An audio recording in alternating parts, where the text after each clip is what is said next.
You should get a little notice. Okay. So I thought we'd just begin briefly with introductions. And I'm going to kind of do it with those of us that are on the presenting side, and then those of you that are attending. I'm going to do it according to the way I see you on my screen, which is probably not the way you see us on your screen. But, I think everybody knows who I am. I'm Maureen Spellman. I'm on faculty here at North Central College. I teach in the Educational Leadership Program. I'm also the coordinator for character initiatives under the Kern Family Foundation grant. I also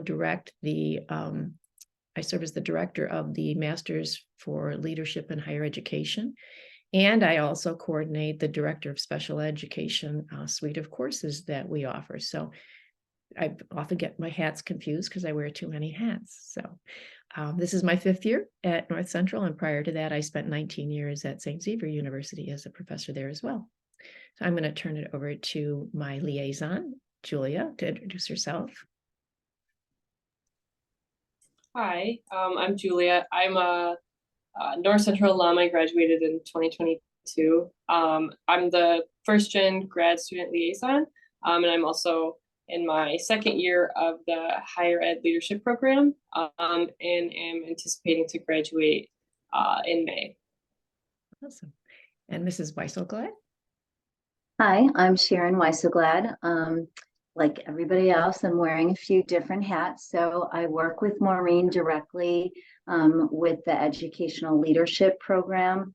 My role is overseeing the Kern grant that brought character ed into our programming. So I do that.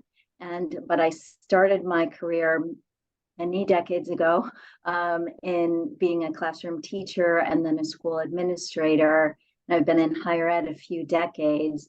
And so in my spare time now, last year and this year, I've been jumping in and doing some interim roles back in the schools just to really jump back in and really feel it. So currently I'm in an elementary building right now after a long day, and I have a parent meeting later. So, but so happy to be here with you guys. We're so grateful of you giving your time. Jennifer, how about if you introduce yourself? Hi, I'm Jennifer Carrillo, and I teach math at West Chicago High School. Abby? Hi, I'm Abby Clark. I'm a special ed administrator in deep Southern Illinois. I'm probably nowhere near where any of you guys are. I'm an EIU alumni, and for my bachelor's and my master's, and I'm just finishing my director of special ed 3-year college. So awesome. Geographically, probably not close to you at all. But close to our hearts. That's all right. There you go. I'm closer now. I'm in Bloomington at the statewide transition conference in a hotel room right at the moment. So I'm closer than I typically would be, at least by 3 hours. So as close as I'll get, probably. How about Dan? How about you? Hi, everyone. Dan Guerrero. I'm actually, Jennifer said, West Chicago High School. I'm in West Chicago at Pioneer Elementary School, currently the multilingual learner coach, but I'm also serving as what they're calling a TOSA, teacher on special assignment, where I'm doing some assistant principal duties here. So I'll also in the Ed Leadership Program, slated to graduate in August of 2024. Yes. Okay. Tatiana? Hello, everyone. My name is Tatiana Barakat. I am an 8th grade language arts teacher at Wilkins Junior High School. It's over in Cook County, Justice, Illinois. I just actually really recently started the Educational Leadership Program at North Central. I'm really excited, and it seems like it's such a supportive community. So I'm excited to be here with you all, and I thank you for organizing this. You're more than welcome. Laura? Hi, everybody. My name is Laura Carvajal, and I am an instructional coach for the dual language teachers in Berwyn North, District 98.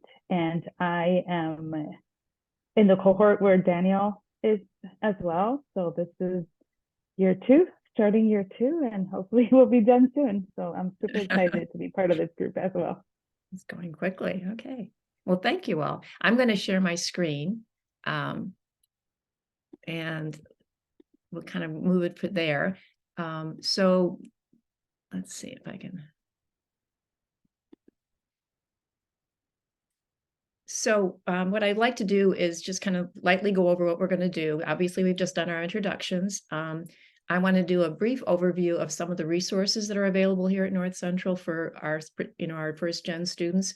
And in particular, just give you some information about this. I am recording this particular presentation, and I will send you all the PDF file of this PowerPoint slide when we're finished, so you don't have to worry about those kinds of things. So, and I promise to watch the clock because I promised 45 minutes, and I know everyone has been very busy, and I'm very appreciative of how gracious you've been to just join us at all. So I did already take your picture, sorry, while you were talking. So our first gen teacher, our first gen coordinator, Mrs. Julie Carballo, has said, please make sure you take a picture of your group. And I said, okay, I'll do it while they're making introductions. So Julia, I'm going to let you kind of tell a little bit about yourself. And this is your slide. Yeah. Can you hear me okay? Yes. Okay. So I kind of just wanted to put up pictures because I don't love looking at words and going off that. So I'll also make this quick. So I graduated from North Central in 2022. And then right after, I started working at a research institute in Chicago. I was there for about 5 months, and then I decided to come back to school and get my master's degree. So that's when I decided to come back last year around October. And now I'm the graduate assistant for student success. And so that's been very helpful because as graduate assistants, it's like a partnership with the school. And so they pay for your degree in exchange for 20 hours a week of work. So that's very helpful. And if that's an option for anybody too, I would highly recommend. And then I wanted to throw a picture of my dog in there as well, because she's very special and dear to me too. So that's me. Well, you have to tell us your dog's name. Yeah, sorry. My dog's name is Daisy. I also wanted to throw out there too, that because I am going to be hopefully graduating in May, that we are looking for a student liaison to kind of replace me the upcoming year. So maybe someone that we could reach out to if any of you are interested in doing this position as well too. Great sales pitch, thank you. Okay. So when we think about first gen and we think about that word at North Central, we think of Julie Carballo. Julie Carballo has been at North Central, she says forever. She serves as the Assistant Dean of Students for First Gen students, and as well as all of our military affiliated initiatives. So this screen just has a little bit of information about where she's located. Her offices are up in Siebert Hall, which is the very north end of campus. And I will send this all to you, but she's got a great calendar, an electronic calendar. And if you want to schedule a meeting with her at any time, it's very easy. There's actually a first generation center in Siebert Hall, place where you can study, socialize, relax if you're on campus. She, of course, is very active. The whole team for First Gen is very active in their Facebook page, and as well as the Instagram. There is a little lending library that's located in Siebert Hall in a different room just down the hall from her office. And she also has lots of celebrations that she does. We have a huge first gen undergrad population. And so she is doing a big celebration next week on November 8th. At 7:20 a.m. if anyone is up and able and ready to go. They do a really nice job of that. They take a nice picture of everything. Everyone stands in the shape of a letter 1 for First Gen. Also, there's a link there to the First Gen faculty and staff list for those of you that might be interested or wanting to reach out to people that are either on faculty or serve as staff here that also have shared this First Gen experience. And then finally, there is a link here to the First Gen website, which can give you an awful lot of information about all the services and supports that are available here. There's also something very exciting, especially for those of you that are talking about heading towards graduation soon. So, if you're graduating, we have graduation once a year. And anyone who's finishing in May can graduate, of course, and participate in that ceremony. But also if you're graduating in summer, so those of you that might be graduating in August, you can walk in the ceremony in May, and then your degree will be conferred when you finish your classes in August. The nice thing about it, though, is that we do have very nice ceremonies in the spring. So for those of you who are getting a full degree, there'll be a hooding ceremony, and there's also a pinning ceremony for those of you that are, you know, those of us that are first gen. And so there you can choose a faculty or a staff member to present you with your pin. And it's just a nice ceremony that recognizes and honors all of us that are first gen students. The other thing that I wanted to draw to your attention is that we do have a writing center at North Central, and it has been traditionally been a center for just undergrads, but in, you know, with our advocating with more and more graduate programs, we've actually been able to have that expanded. And so just want you to know that graduate students are always welcome. And they do have online synchronous appointments available. And it's because they know that a lot of grad students are not on campus or free during the hours that they're regular hours where they're open. So they do have tutors who are really interested in doing that and helpful. You can schedule it online, and it really is for people of all levels of writing. And even if you are just wanting to maybe polish your resume, but if you're doing any major papers, if you're doing any significant writing, if you're finding from your instructors that they're talking a little bit about your need to maybe brush up on your mechanics and your grammar, this is something that I think is great that we can now take advantage of at the graduate level. So it's really important to kind of know about that, and they are really very, very efficient in returning you know, any requests for support. So now I'm going to turn this over to our guest speaker, Mrs. Sharon Weiseglad, because she has an exciting story to share with you. May not be exciting, but it's been a ride. So just there's stuff about me up there, as I said, just really starting back as a teacher. So I'm glad to see the future administrators in the group with us. And just what I always say is the degree that you're getting right now in educational leadership, for those of you doing that, just is going to open doors that you don't even know exist. So I never planned on going into administration. I never planned on going into higher ed. I never planned on circling all the way back to where I'm at now.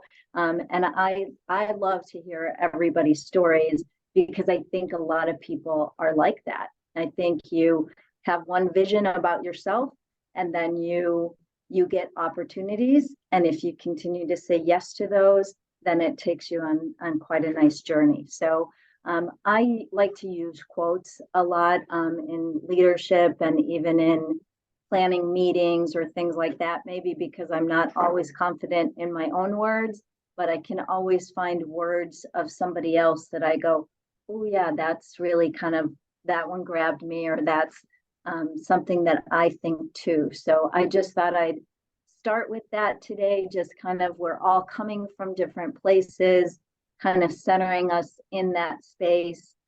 And maybe one of those grabs you. I may not know all the people that said those things, but for me, as I was just kind of preparing for this, those were things that really kind of centered me, and I put them in a certain order for a reason, because the one at the end I think is just perfect. The more I live, the more I learn, the more I learn, the more I realize, the less I know.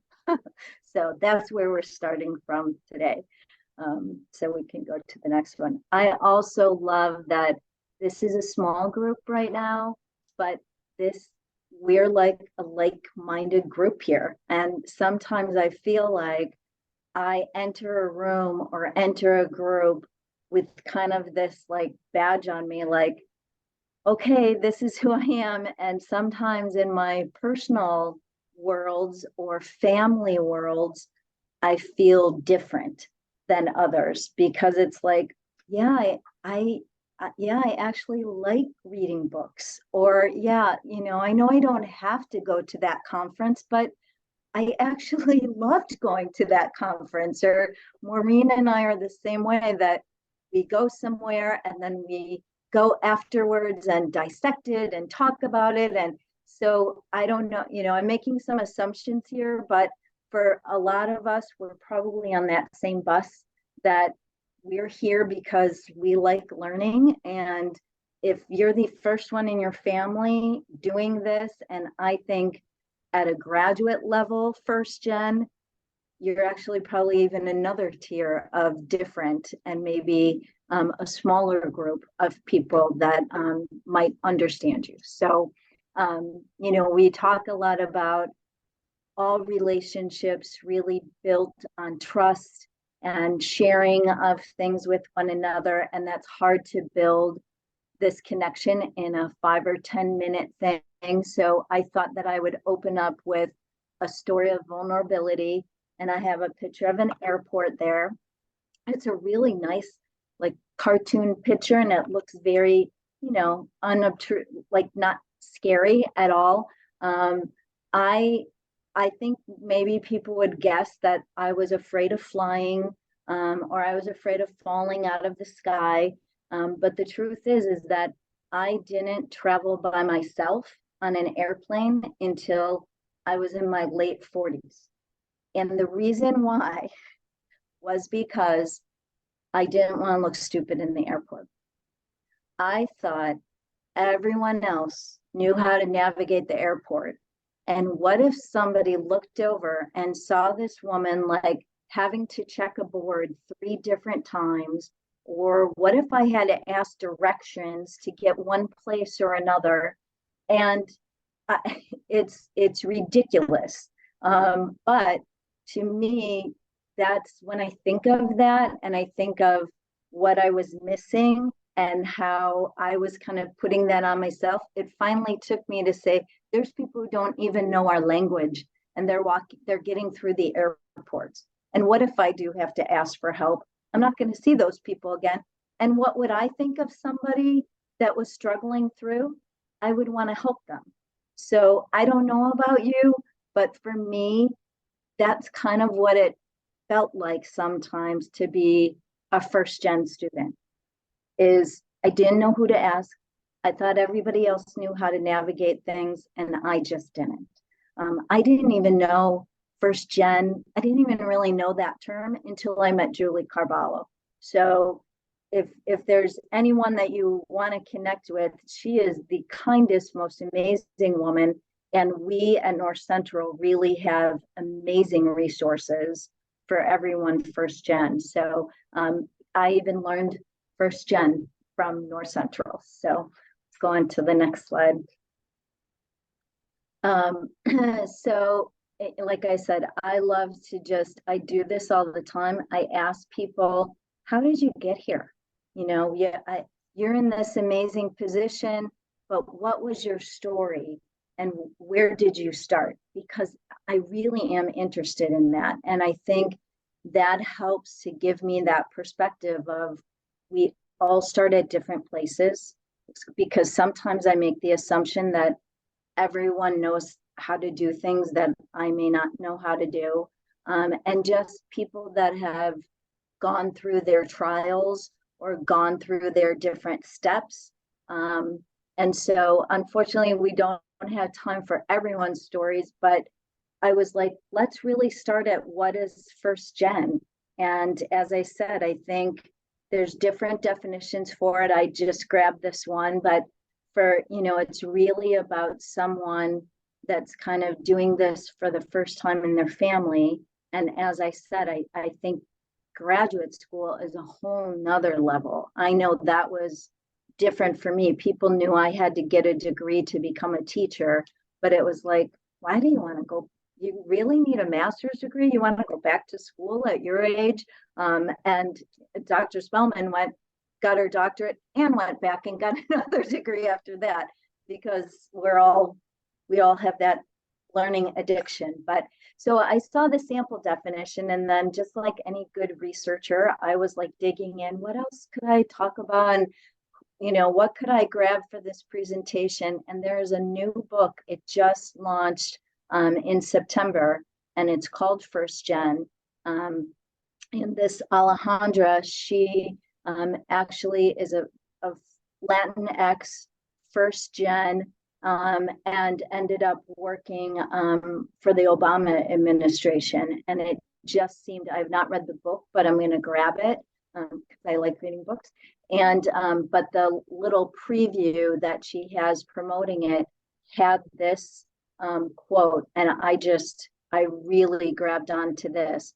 To be first generation, your family to cross a threshold is, and I'm mixing it with the, hold on, I have too many pictures of everybody, is not easy. Oh, that's true. It's a delicate balancing act of surviving where you came from while acting like you belong where you're going.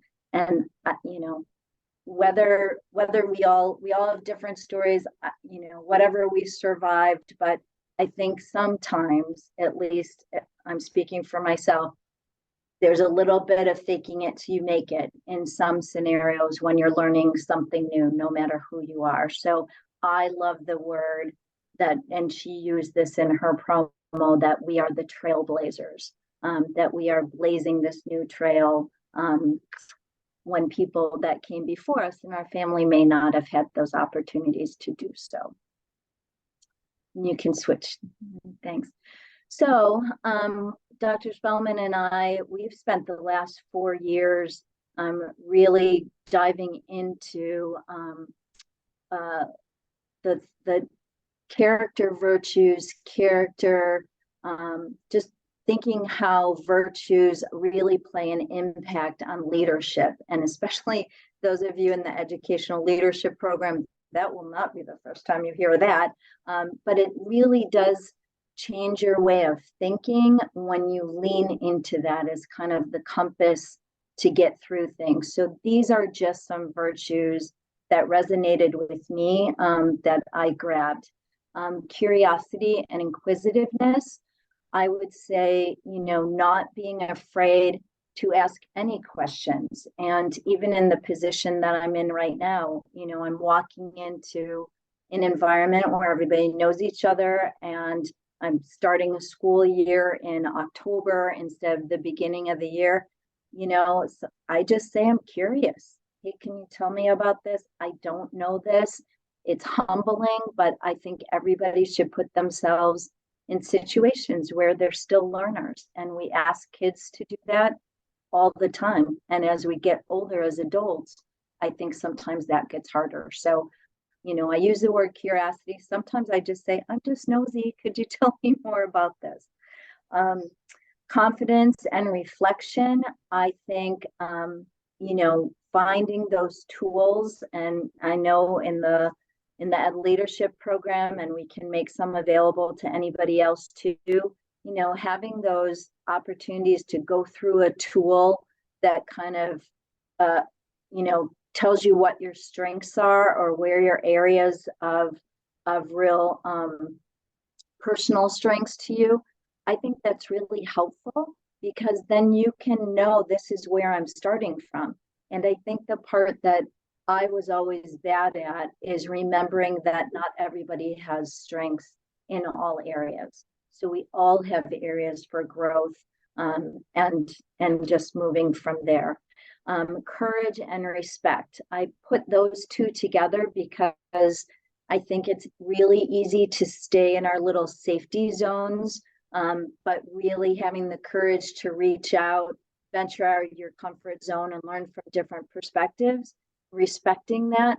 But I also added that because in my thinking, I was thinking that it also takes courage to show up as you are with the people that may not have your same experiences, meaning those people that we love or we spend our time with in our lives who may not have this college experience in their wheelhouse. So sharing with them the things that you're learning, and just kind of bringing them into that conversation as well. I guess that goes into the next one with the sharing the experience with others in your circle. Resourcefulness, you know, that one, that's good for everybody, right? Just as a student, as a learner, know who you can go to for help. We're teaching kindergartners that now, and we all need to know that. Where can we go, whether it's academic health? I love that we put up the Writing Center already as one of those areas for help, if in fact anybody needs that, but also knowing social emotionally where you could go for help, you know, juggling work in juggling graduate school and juggling everything else that you need to do, it takes a lot. And, we all could use that extra person to lean into sometimes. And then the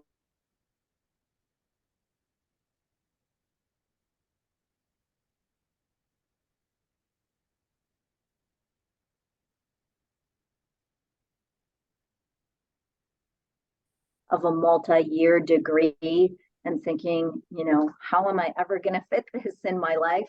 I hope you can still hear me. It just said my internet was unstable. Are we good? We're good. Okay, thank you. And then really having that perspective of why you're doing what you're doing and finding your why, Simon Sinek, following your noble purpose, identifying why it is you're putting all this time and work and effort into this, and just remembering that. I think that helps carry you through. And we can drop this link, or again, anybody in the Ed Leadership programs will know and learn of the Jubilee Center. There's just a plethora of resources related to virtues and character traits. So put that there for that. So I started with, here we are in this little secret society, our like-minded group here on our Zoom. But I really would say wear it proud, wear that badge proud, and whether or not maybe I'm just sharing all my vulnerabilities and you're like, Sharon, I don't feel that way at all. I'm good, and I never have self-doubts or any of that. If that's not you, I guarantee you somebody else does feel that way. So I just think if together, whether it's your cohort of people, whether it's finding resources and people at North Central that you can lean into, that can just really be that support, and really encourage and cheer you on as that trailblazer that you are. So if I could be that, I love making new friends. My two West Chicago people, that's where I'm at right now. So maybe our paths will cross that way. But there's my email. Again, love to connect with anybody anytime, and just really proud of the work that you're doing, collectively and individually. So it was a pleasure to be here. Thank you so much, Sharon. We really You're appreciate welcome. words of wisdom. That's great. Does anyone have any questions for Sharon? Or any comments?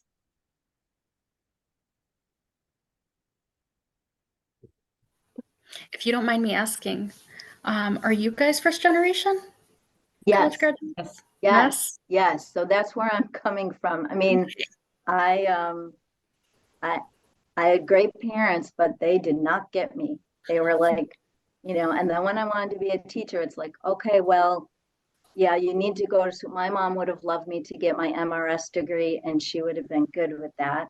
And I did have a high school sweetheart who luckily encouraged me to go to college, because she was like, just stay home and get married. So yes, so I think people knew if you want to be a teacher, you need the degree, but deciding to go back and get a master's, it was like, really? Do you want to do that? Don't you want to do this instead?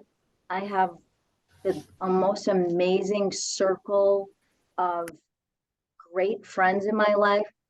Most of them haven't gone to school. So it's like, what do you mean you're going to? And, Maureen and I go to conferences and we're just like two kids in a candy store. Just more information. So you find those people, but you also exist. I mean, I'm first gen in my family. I'm first gen in my husband's family. There's just, and I don't, that's just how I was made. And it's been a great ride and a great journey. So I absolutely concur. I'm absolutely first gen, and my parents were immigrants. They were immigrants from Ireland. Full transparency, neither of my parents went past 8th grade. So it's, for for me, I didn't even know how to navigate high school. So, yeah, so being a first generation student, I think it was a hard journey for me. And not only the first gen in my family, but I think in that whole side of the family, absolutely the first one in the that whole side of the family that even got a master's or a doctorate too. So I always felt like I had to do a lot of reaching out to people for help and support. And I often felt that imposter syndrome, like, what am I really doing here? I don't belong, but I'm glad that I was able to, to have people that I could reach out to and to talk to. I think that's that's the important thing. The important thing is knowing you're not out there alone, and when you start realizing that there are other people in the same situation, other people that have had similar journeys and need the ability to talk with each other, it's really helpful because it can be really lonely. I think like I said, I was really lonely in high school because I didn't have a clue how to navigate things, and I wasn't one of the cool girls by any means, so that didn't help. But I did have that. My parents valued education. They knew, especially since they'd only gone as far as 8th grade themselves, that was the way to make it. That was the way to survive and be successful in this country. So yeah, I actually am very embarrassed. My father passed away some years ago, but when I graduated with a doctorate, I made the mistake of sending him a little photograph, and he had it blown up and put on his wall. So it's a certain pride, I think, in those of us whose parents have seen us and supported us through that journey, even though they didn't know how to help us. Kind of thing. Wow, thank you for sharing that. That's very relatable. Yeah. Any other questions or comments? And that's why when and again, I haven't read the book, but when I looked into it, not only she ended up at the White House, but she also talked about some trauma and some things in her life. And it was more than just, my mother didn't go to school. There was a lot of things that I think she's very open about. Here's how my life could have ended up, and education put me on this other path all the way to the White House. So it looks very interesting. Yeah, I think other people's expectations, or when they put you in a little box, is kind of hard. I'm an ancient, but a lot of people in my generation didn't even go to college, right? So a lot of probably the same kinds of things that Sharon referenced. Either you should become a secretary or you should just get married and have a family. And so being the odd person out, not only in my family, but also in a lot of the people that were of my generation, there weren't that many women that went to college. It certainly didn't, go as far as I did, but I also attribute that to a lot of the teachers that I connected with that helped me along the way. I went to a private girls' high school and was just like a fish out of water, but there were people there that I could reach out to, and counselors that helped me navigate, scholarship systems and things like that, because my parents certainly couldn't afford to send me to college, those kinds of things. So I think that's the point of this whole first gen program, is to let people know you're not alone out there, and that there are lots of other people that have walked that path and have done well and are really willing to help support people. It's that pay it forward kind of thing. Mm-hmm. Yeah, I think for me, starting my master's program, it was, gosh, somehow I got through undergrad and I didn't have to have those good research or technical writing skills. And, just looking back and reading other people's, words about that, of just not even knowing how to navigate that. And who could I go to ask for? So I'll also put a plug in for our library and learning center. I mean, they are a dynamic group of people too, that I'm sure would be very, very helpful when it comes to that technical writing or graduate level writing as well. And the writing center, like you said, but even knowing how to access all the articles and research and everything. I think the combo of those two would be a great support. I noticed that I was letting people in as things were going on. So Erica, Arturo, and Marissa weren't able to join us at the beginning. I am recording this, so you'll get a link to the recording, but I just thought, would you mind introducing yourself? Because everybody else already introduced themselves, and they'll all be getting a copy of it, but maybe starting with Erica, would you mind introducing yourself? And when I was in my car, and it was a pain. So I was like, I'll just wait. Erica Osher. I am in the educational leadership program. And anything specific that I need to share, Dr. Smith? Just a little bit about what your role is right now. I am a third grade teacher in Villa Park. I've been working, well, there for 6 years, but I've been teaching for 13. And my story, I guess, is a little different because I am a first gen grad student, but I'm actually, this is my second grad school program that I've done. But I still consider myself, I mean, going through any grad school program, you know, I mean, the first in my family, and then now going back and getting a second, it's still another adventure, especially when you're doing it through a different school. And I think it also changes things too, when you're doing it like in person versus online. Both of my programs were online, but I do agree that sometimes can be very isolating sometimes because you're not getting that community factor. But North Central does a great job of making sure that we have community in our classrooms, but it is a little bit different. You know, like my first program, we didn't do like Zoom. We didn't have any of it. It was like, just do your work and that's it. So. Oh, well, we're much better than that, right? We are. I like the Zoom because then I get to see my peeps.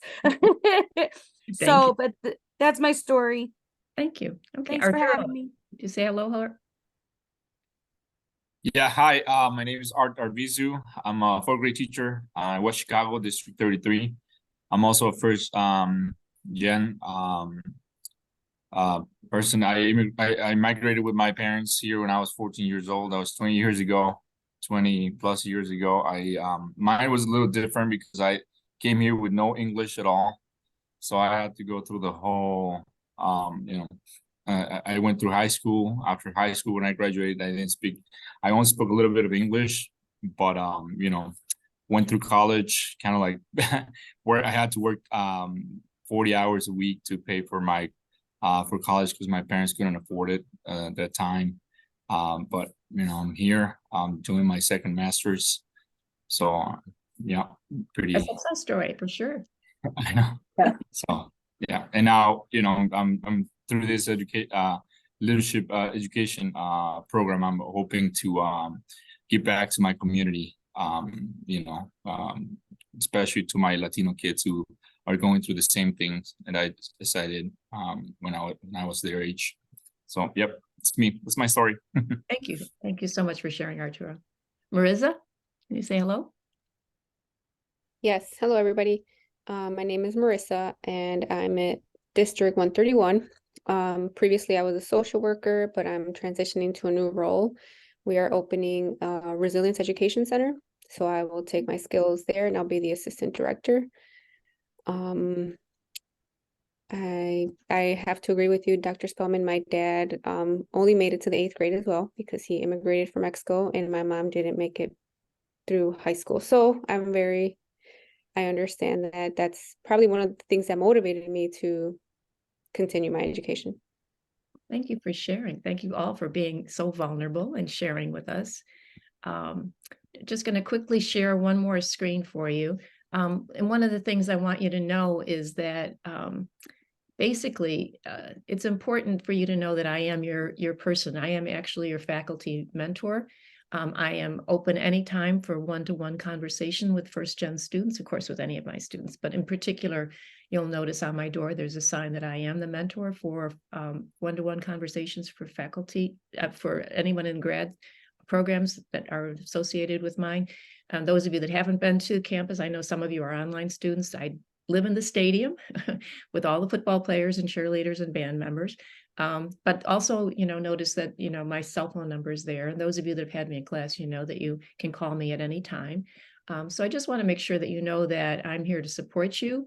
There's no obligation being a part of this group. It's just that we want to offer services and we want to be able to get together once a semester to support each other, try to have a little guest speaker, and also honor your time, that this is a lot of time to give up, I know. But we want you to know that we're here for you and that if there's anything we can do to support you in your journey, that we have walked in your shoes. And so we can really certainly understand and more than willing to help. So are there any questions? We've got 3 minutes before I promised 45 minutes. So Anybody have any questions or comments or? No? All right, then I'm just going to ask everybody to smile so I can take a picture.